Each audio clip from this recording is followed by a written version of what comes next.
Hola y bienvenidos a Ecos del Cielo. Si te gustan las historias que conmueven el alma y nos recuerdan la fuerza del espíritu humano, estás en el lugar correcto.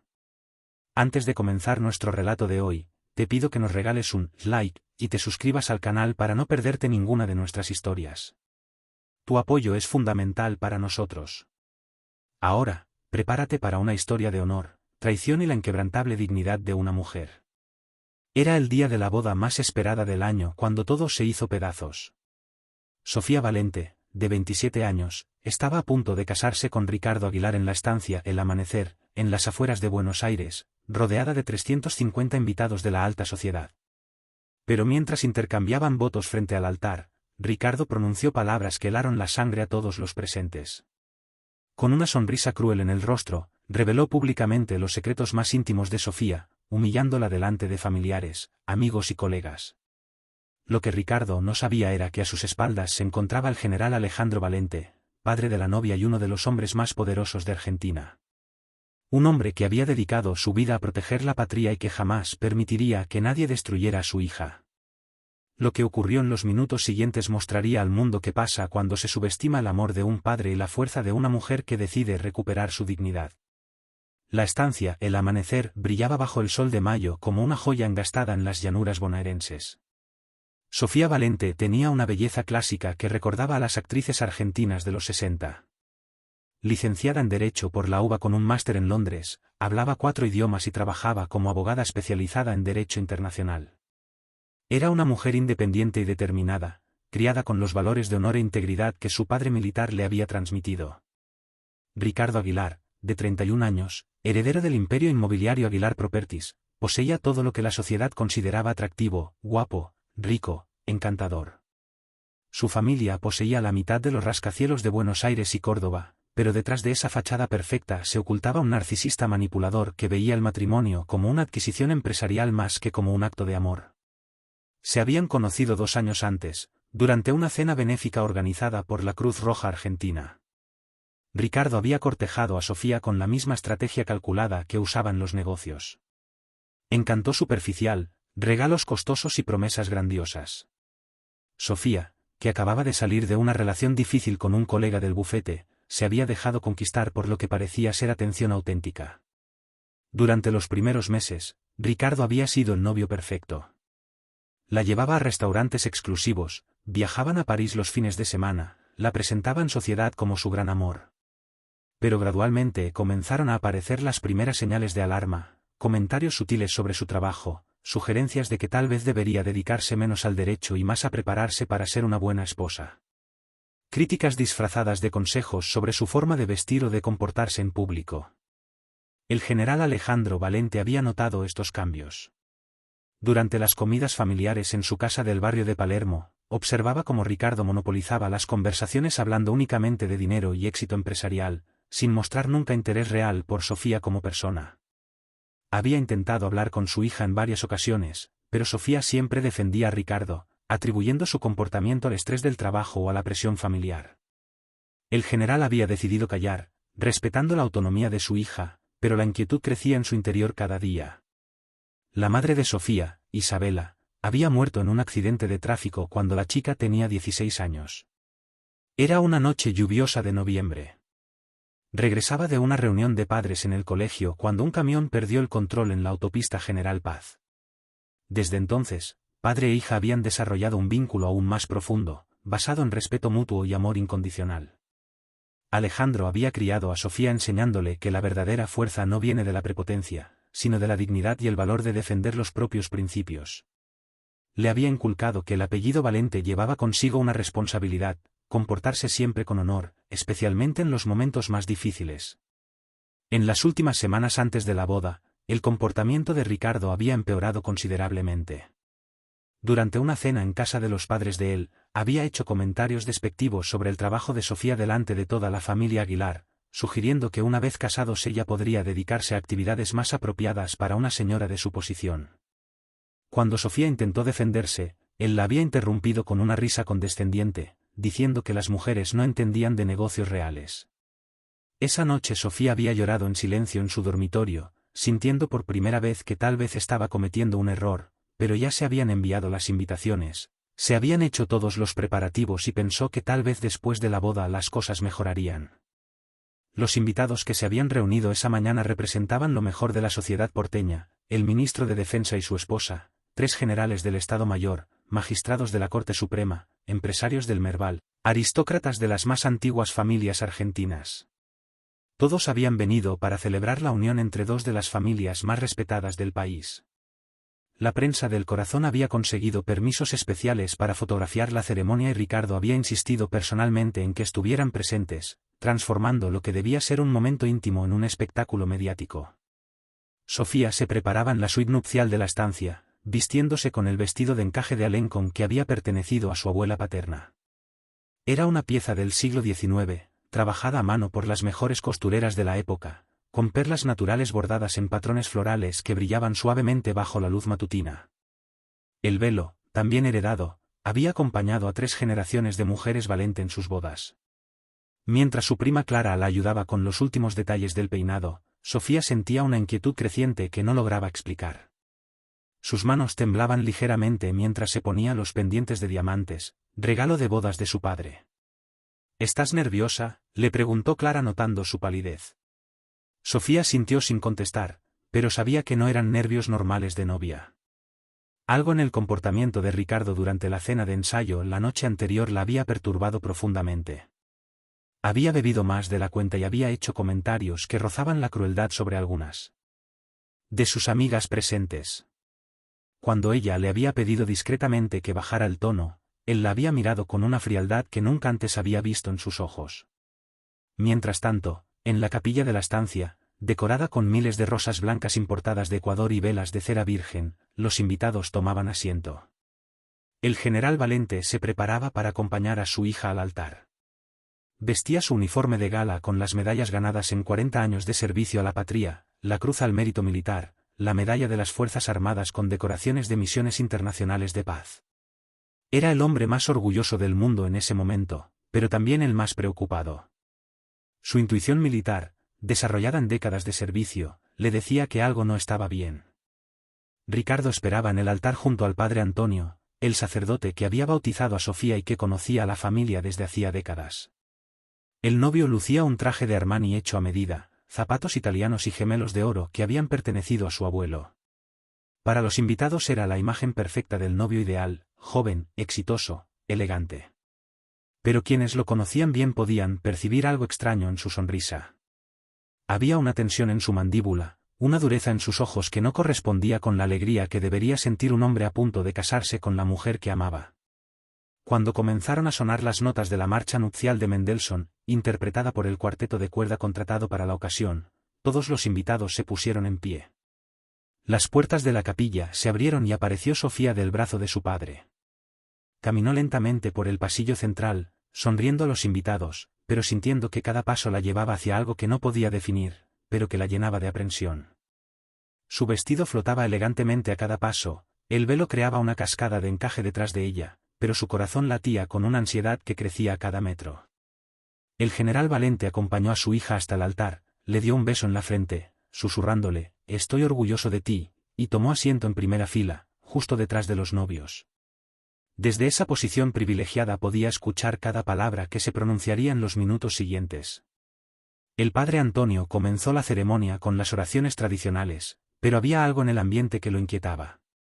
En sus 30 años oficiando bodas, había aprendido a percibir las tensiones sutiles entre los novios y esa mañana sentía algo que no lograba identificar.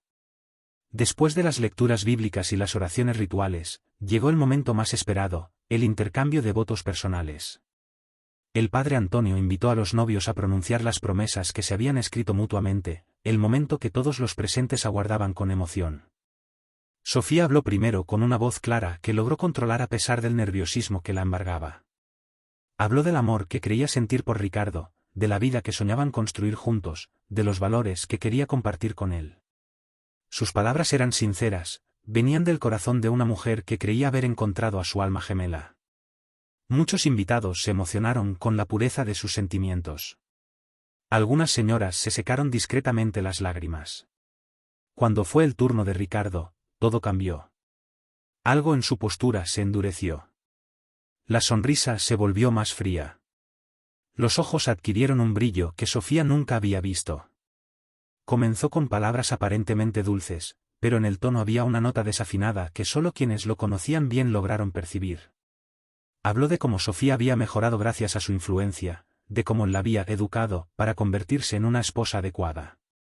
Luego, sin previo aviso, Ricardo se desvió completamente del guión. En lugar de continuar con las promesas de amor, comenzó a hablar de lo que él definía como la verdad sobre Sofía. Con una crueldad calculada y deliberada, empezó a revelar detalles íntimos de su relación privada, secretos que Sofía le había confiado en momentos de máxima vulnerabilidad.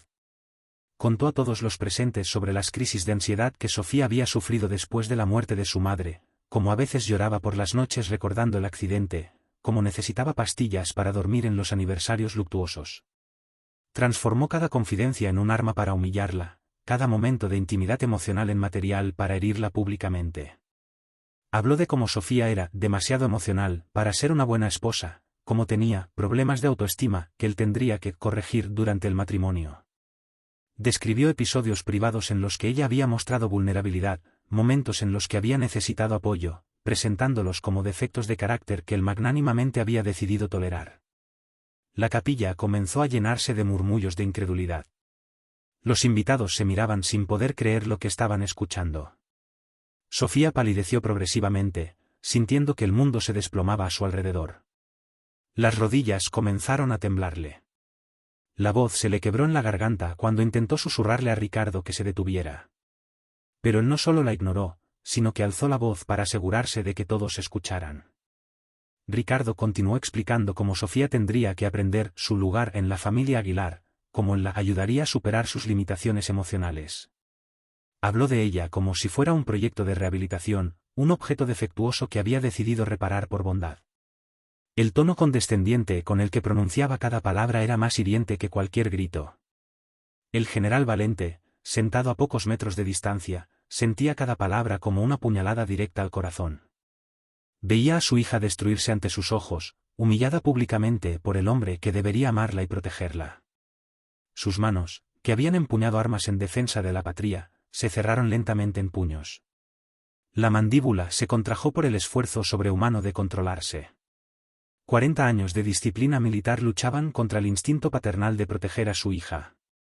Sofía intentó varias veces interrumpir a Ricardo, susurrándole desesperadamente que se callara, tirándole discretamente del brazo, pero él la silenció con un gesto despectivo de la mano, como se hace con un niño caprichoso que interrumpe a los adultos.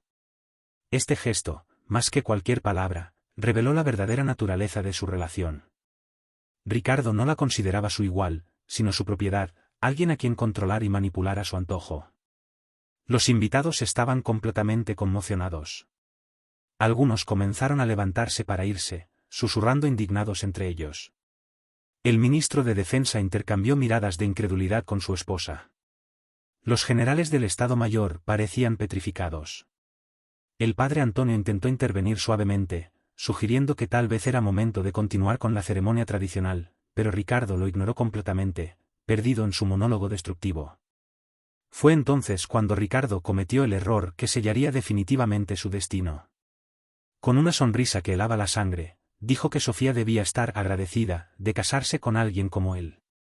A pesar de ser solo la hija de un soldado, añadió, su familia había hecho un favor a los Valente aceptando este matrimonio y que Sofía debía aprender a conocer su lugar en la nueva jerarquía familiar. Sugirió que el apellido Valente quedaría ennoblecido al unirse con la verdadera aristocracia, representada por los Aguilar. Esas palabras atravesaron la capilla como una hoja afilada. El silencio que siguió fue sepulcral.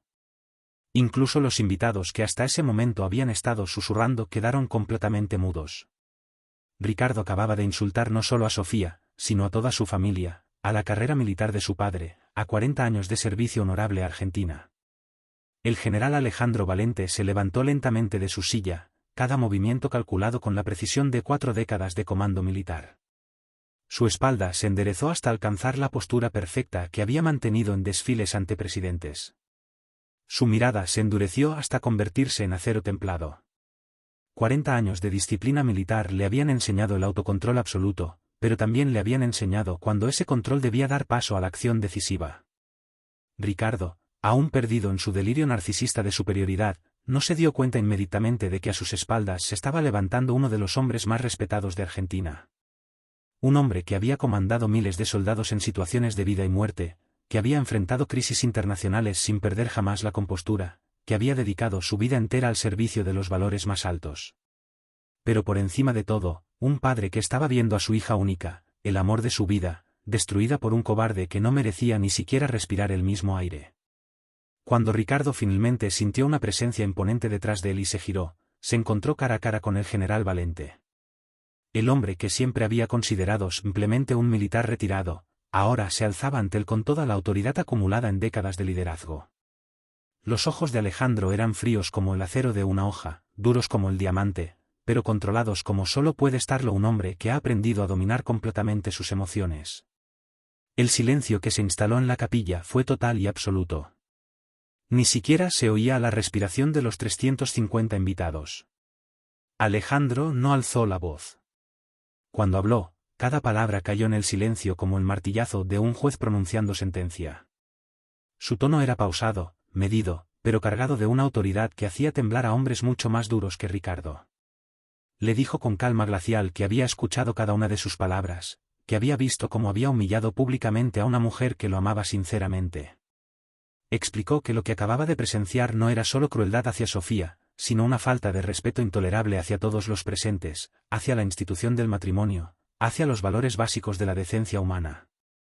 Sus palabras eran como bisturí, cortando con precisión quirúrgica cada justificación que Ricardo pudiera intentar construir. Alejandro se dirigió entonces directamente a Sofía, que permanecía inmóvil como una estatua de mármol. Con una ternura que contrastaba dramáticamente con la dureza que había mostrado hacia Ricardo, le dijo que estaba infinitamente orgulloso de ella, que ningún hombre en el mundo tenía derecho a tratarla de esa manera. Le recordó quién era realmente una Valente, hija de una familia que siempre había puesto el honor y la dignidad antes que cualquier beneficio material, heredera de una tradición de servicio y rectitud que se remontaba a generaciones.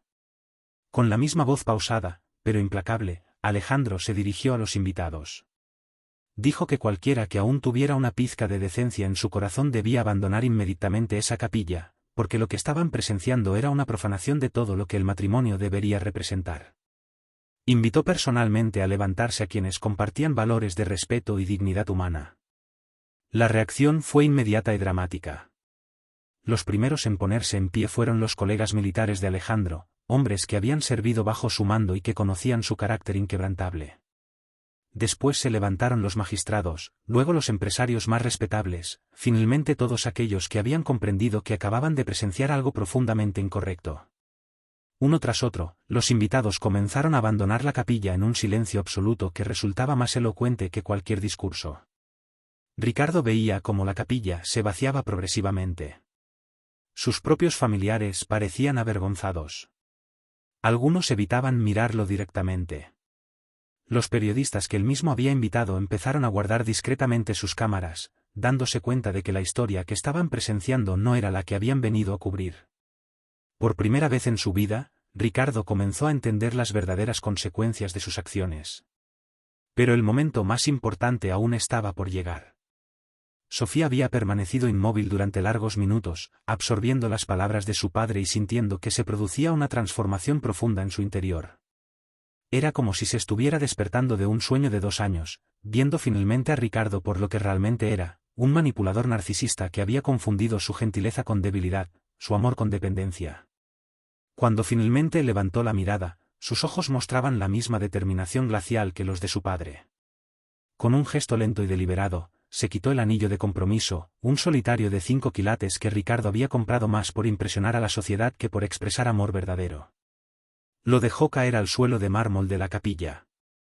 El sonido metálico que produjo al golpear el suelo resonó en el silencio como el tañido de una campana funeraria. Sofía se dirigió entonces a Ricardo con una calma que daba más miedo que cualquier grito. Su voz era firme, clara, sin rastro del temblor que había mostrado minutos antes. Le dijo que lo que acababa de hacer era la revelación más clara de su verdadera naturaleza. Durante 2 años había soportado comentarios venenosos, críticas disfrazadas de consejos, intentos de control presentados como cuidado. Había creído que era amor, pero ahora comprendía que había sido manipulación sistemática. Con una lucidez quirúrgica que impresionó incluso a los invitados que quedaban, Sofía procedió a demoler metódicamente todo lo que Ricardo había construido sobre ella. Le recordó que había sido ella quien pagó sus vacaciones en las Maldivas cuando su empresa atravesaba dificultades financieras el año anterior. Había sido ella quien lo presentó a su padre para que obtuviera el contrato de construcción del nuevo complejo militar en las afueras de Buenos Aires, un negocio que le había reportado millones. Sin la influencia y los contactos de la familia Valente, Ricardo jamás habría logrado acceder a los círculos que realmente importaban en Argentina. Luego se dirigió a los pocos invitados que quedaban, explicando con una dignidad que dejó a todos mudos de admiración que lo que acababan de presenciar no había sido su humillación, sino su liberación. Se había liberado de un hombre que no la merecía, de una relación que la estaba destruyendo. Lentamente, de un futuro que habría sido una prisión dorada.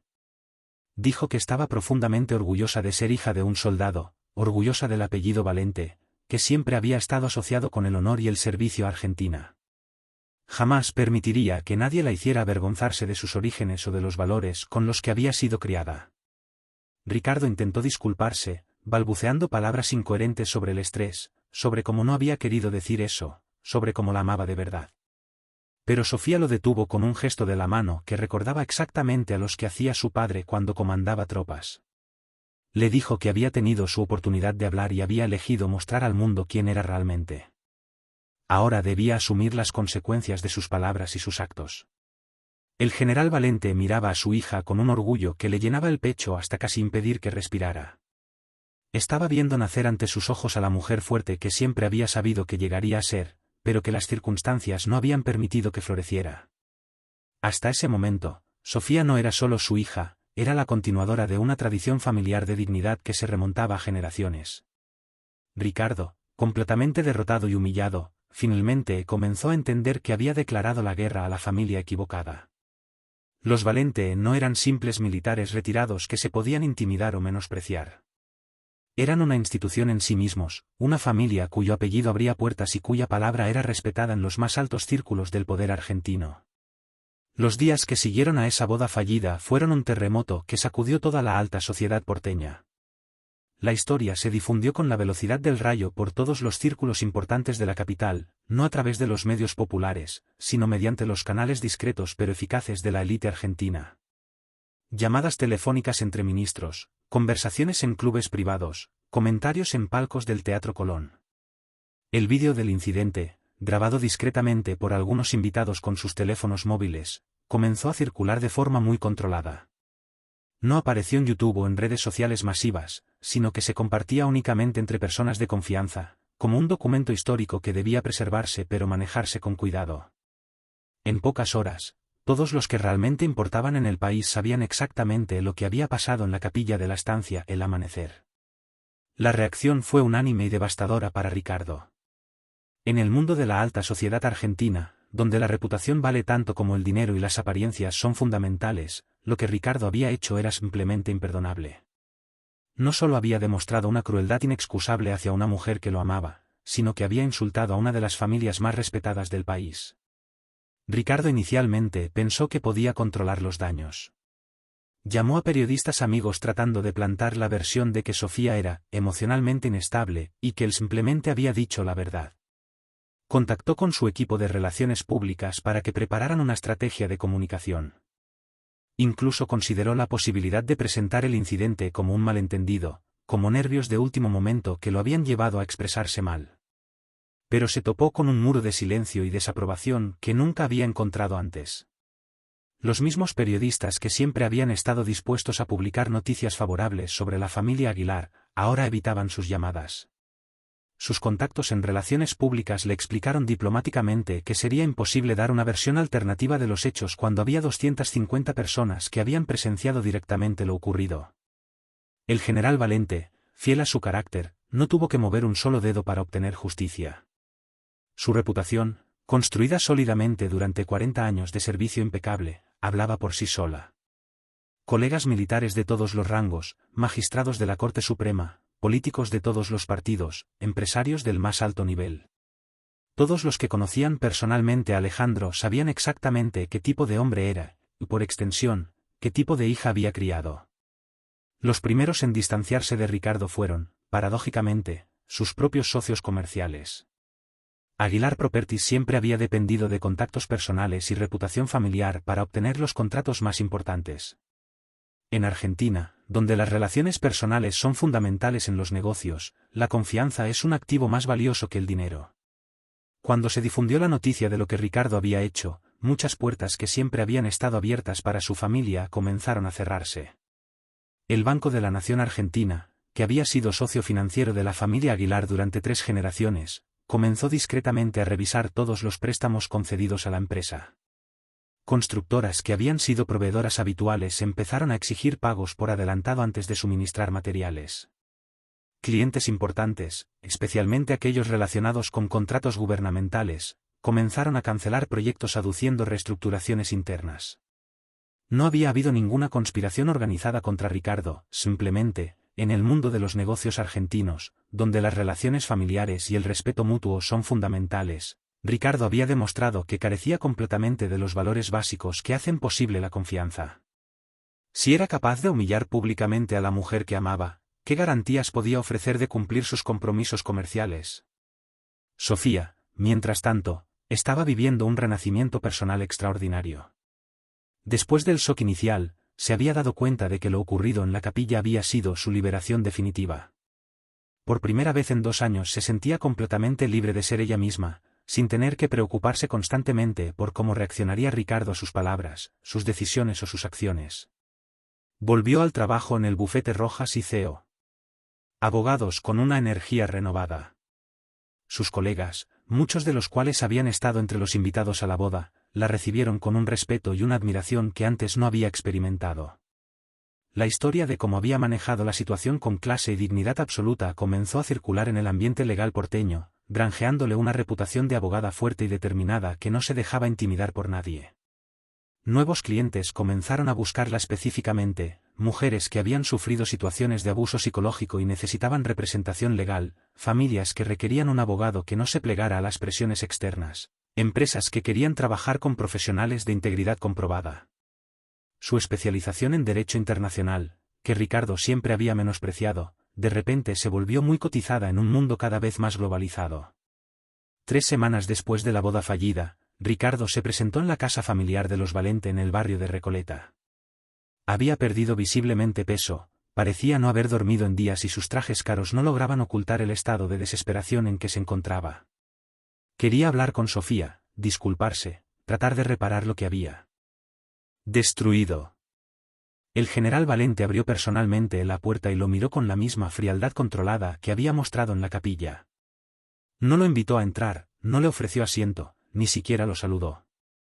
Simplemente le dijo que su hija había cerrado definitivamente ese capítulo de su vida y que él ya no era bienvenido en esa casa ni en sus vidas.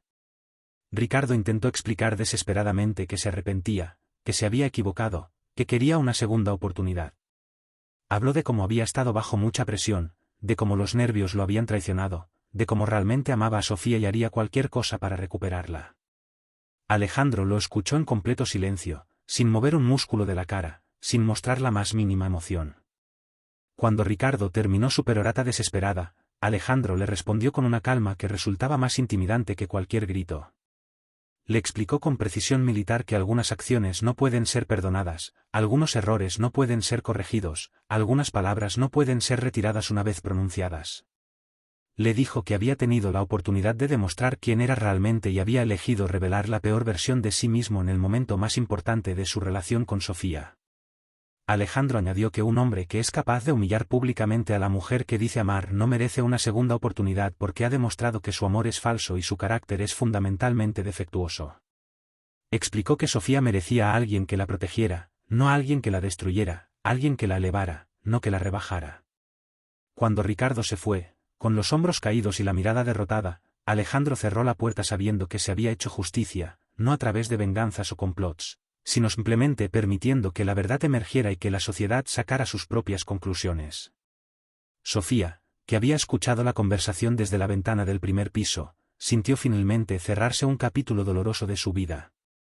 Estaba lista para escribir las páginas siguientes, más fuerte, más sabia y completamente dueña de su propio destino. 1 año después de esa boda que nunca se celebró, la vida de Sofía Valente había experimentado una transformación completa. Se había convertido en una de las abogadas más respetadas de Buenos Aires, especializándose en la defensa de mujeres víctimas de violencia psicológica y manipulación emocional. Su experiencia personal la había vuelto increíblemente eficaz para reconocer las señales sutiles de abuso emocional y ayudar a otras mujeres a liberarse de relaciones tóxicas. El bufete donde trabajaba había abierto una sección completamente nueva dedicada a estos casos, con Sofía como directora del departamento. Ofrecían consulta gratuita a quienes no podían permitirse servicios legales y habían establecido un fondo de ayuda para mujeres que necesitaban apoyo económico para independizarse de parejas abusivas. Sofía había transformado el dolor de su experiencia en una misión de vida, impedir que otras mujeres sufrieran lo que ella había pasado con Ricardo. La historia de la boda fallida se había vuelto legendaria en los círculos porteños, no como un escándalo de chismorreo, sino como un ejemplo poderoso de cómo reaccionar con dignidad cuando alguien trata de destruir tu autoestima. Muchas mujeres la contactaban directamente para contarle situaciones similares, pedir consejos legales o simplemente encontrar valor en su ejemplo para liberarse de relaciones que las estaban dañando. Su reputación profesional había crecido exponencialmente.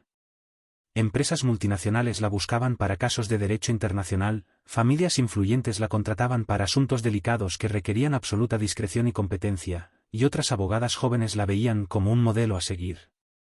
Sofía había demostrado que es posible combinar éxito profesional con integridad personal. El general Valente observaba el crecimiento de su hija con un orgullo que aumentaba cada día. Siempre había sabido que Sofía tenía una fuerza interior extraordinaria, pero verla transformar un momento de profundo dolor en una fuerza que ayudaba a centenares de otras personas, lo llenaba de una emoción que a veces le costaba controlar. Estaba orgulloso no solo de lo que su hija había logrado profesionalmente, sino de la mujer íntegra en que se había convertido. Ricardo Aguilar, mientras tanto, había pagado un precio altísimo por ese momento de crueldad narcisista. Aguilar Properties había perdido más del 60% de sus contratos importantes en el transcurso del año. La empresa familiar, que había tardado 3 generaciones en construirse, estaba al borde de la bancarrota. Muchos de sus amigos de la alta sociedad lo habían abandonado y se había convertido en una figura de desprecio en los círculos que antes frecuentaba. Pero más allá de las pérdidas económicas, Ricardo había descubierto algo mucho peor, el completo aislamiento social. En una sociedad donde las relaciones personales son fundamentales, había quedado marcado como el hombre que lo había tenido todo y lo había arruinado por vanidad y maldad. Su nombre se había convertido en sinónimo de comportamiento despreciable entre la élite porteña. Una tarde de primavera, exactamente un año después de aquel día que había cambiado tantas vidas, Sofía recibió el premio de honor del Colegio de Abogados de la Ciudad de Buenos Aires por su trabajo excepcional en la defensa de los derechos de las mujeres. La ceremonia se celebró, por una ironía del destino, en la misma estancia El Amanecer donde debería haberse casado con Ricardo. Cuando subió al estrado para recoger el reconocimiento, Sofía vio entre el público a muchas de las mismas personas que habían estado presentes en su boda fallida, pero esta vez sus rostros expresaban respeto genuino, admiración sincera, orgullo por lo que había logrado construir desde las cenizas de aquella humillación. En su discurso de agradecimiento, Sofía habló con una elocuencia que impresionó incluso a los abogados más experimentados presentes. Explicó cómo a veces la vida nos coloca ante situaciones que parecen diseñadas para destruirnos, pero que en realidad nos están mostrando el camino hacia una versión mucho mejor de nosotros mismos. Habló de la importancia fundamental de tener personas que nos aman incondicionalmente en nuestras vidas, personas que nos apoyan cuando todo parece derrumbarse a nuestro alrededor.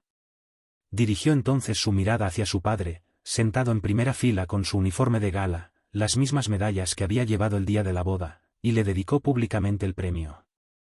Sin él, dijo, nunca habría encontrado la fuerza interior necesaria para reaccionar como lo hizo. Sin su ejemplo de integridad y honor, nunca habría comprendido que la dignidad personal vale más que cualquier matrimonio conveniente. En un gesto que sorprendió a todos los presentes, Sofía también agradeció a Ricardo. Lo agradeció por haberle mostrado su verdadera naturaleza antes de que fuera demasiado tarde, por haberle hecho comprender que merecía algo infinitamente mejor, por haberle dado el impulso necesario para convertirse en la mujer que era en ese momento. Explicó que a veces las personas más tóxicas de nuestras vidas terminan siendo nuestros maestros más importantes porque nos obligan a descubrir fuerzas que no sabíamos que poseíamos. El general Valente escuchaba las palabras de su hija con una emoción que le embargaba completamente. Su hija no solo había sobrevivido a un intento deliberado de destrucción psicológica, sino que había logrado transformarlo en una fuerza que beneficiaba a cientos de otras personas. Se había convertido en el ejemplo viviente de que la dignidad y la integridad personal siempre triunfan sobre la maldad y la manipulación, por muy sofisticadas que sean. Esa tarde, mientras regresaban juntos a casa caminando por las calles de Buenos Aires que tanto amaban, padre e hija avanzaron en un silencio cómplice. No necesitaban palabras para entenderse completamente. Ambos sabían que lo que había ocurrido un año antes, por muy doloroso que hubiera resultado en su momento, había revelado la verdadera fortaleza de la familia Valente. Alejandro miraba a Sofía y ya no veía a la joven ingenua que había acompañado al altar 12 meses atrás, sino a una mujer completa, segura de sí misma, absolutamente dueña de su propio destino. Una mujer que había transformado el dolor en sabiduría, la humillación en fortaleza, la traición en una oportunidad de crecimiento personal extraordinario. Sofía, por su parte, miraba a su padre y le agradecía internamente por haberle enseñado que el honor no es algo que otros pueden quitarte, sino algo que llevas dentro de ti, que la dignidad no depende de lo que otros digan sobre ti, sino de cómo eliges comportarte cuando la vida te pone a prueba, que el amor verdadero, como el amor entre un padre y su hija, es la fuerza más poderosa del universo cuando se trata de levantarse después de cualquier caída. Un año después de esa boda que nunca llegó a celebrarse, Sofía Valente había demostrado al mundo entero que a veces la mayor victoria consiste en descubrir que no necesitabas lo que creías querer desesperadamente. Había aprendido que el amor auténtico de una familia que te respeta vale infinitamente más que la aprobación de alguien que te menosprecia. Su historia se había convertido en inspiración para muchas otras mujeres que enfrentaban situaciones similares.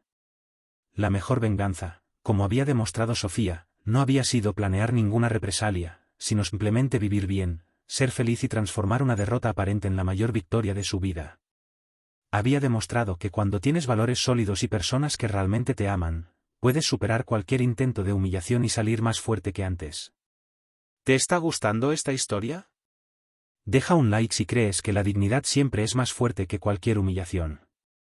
Comenta qué momento de la historia te impactó más. Comparte para inspirar a quien esté enfrentando momentos difíciles en sus relaciones. Suscríbete para más historias de mujeres valientes y familias que se apoyan mutuamente. A veces necesitamos los momentos más oscuros para descubrir nuestra verdadera fuerza. A veces quien trata de humillarnos nos está haciendo el regalo más grande, mostrarnos quiénes somos realmente.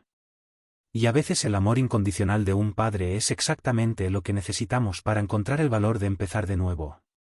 Porque la verdadera victoria nunca es la venganza, sino la capacidad de transformar el dolor en sabiduría y la humillación en fortaleza inquebrantable.